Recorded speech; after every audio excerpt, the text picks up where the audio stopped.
If you're taking the LSAT in 5 months, time is on your side, but let's make the most of it.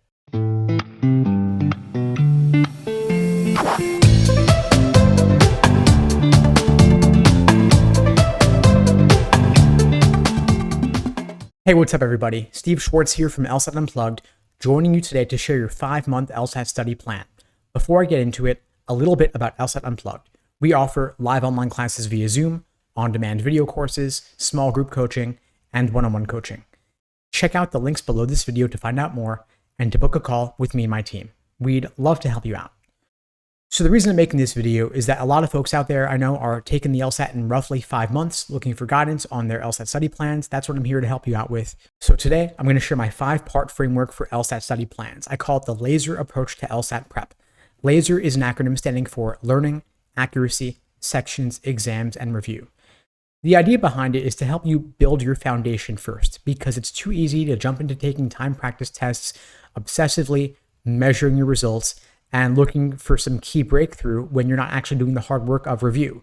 So the LASER approach, learning, accuracy, sections, exams, and review, helps you get to exams and review and make the most of them by letting you build your foundation first with learning and accuracy. So to start from the beginning, learning is the phase where you're reading LSAT prep textbooks, watching course lesson videos, maybe joining some live group classes via Zoom to get a solid understanding of each LSAT section and question type. So sections being, for example, games, reasoning, and reading comp, question types being ordering games, grouping games, flaw questions, strengthen, weaken, and so on.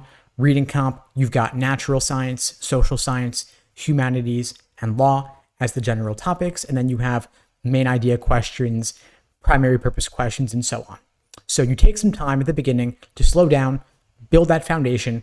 That way, you'll get much more out of the timed work you do later in your prep. Now, the next phase is for accuracy, where you drill questions by type to better understand the common question types and the similarities between questions of the same type. So you'll see that, for example, necessary assumption questions only come in a few flavors, strengthening questions only come in a few flavors, and so on. You'll get the common formats in each question type, which will give you a better understanding of how to apply the strategies consistently for that specific question type. So maybe with 5 months between now and test day, you want to spend the first month or two just on learning and accuracy. But by month 3, you should start focusing on timing with sections. S is for sections in LASER, individual timed sections, to work on your pacing so that you can allocate your time over the course of the section without running out towards the end. You don't want to get to the end of the section with 5 questions unanswered where you have to leave in blank or guess. You want to leave no stone unturned and answer every question in the section, ideally with a couple of minutes to spare. It is possible. And with standard timing, of course, it's 35 minutes. If you have accommodations for time and a half or double time, then give yourself whatever time you have allotted on test day during your practice to have your pacing calibrated appropriately. Then next, we've got E for exams and endurance. You should be hitting this by month 4 at the latest. I recommend at least 10 full-length timed practice tests before the big day. If you start doing them roughly 10 weeks prior to test day itself, you could simply do 1 timed exam a week. If you wait a bit longer, you may want to do those 10 exams at the rate of 2 per week, which could be a bit tough for some folks who are working full-time or in school full-time. You know your obligations and your schedule. I'm assuming that most folks out there probably have some other obligation, whether it's work, school, or family. If so, for you folks, stick with 1 a week starting earlier. If you have the leisure to study for the LSAT full-time, then you might want to do 2 exams per week in a shorter condensed period, or you may want to do more than 10 time tests before the big day. The choice is yours, but whatever you do, do not neglect R for review, the last phase of the LASER approach to LSAT prep. It's a shame when folks take exam after exam to measure their results, but they don't learn from their mistakes. That's why I created the Socratic review method framework to help you drill down into exactly figuring out which mistakes you're making and why, so you can avoid making those same mistakes again.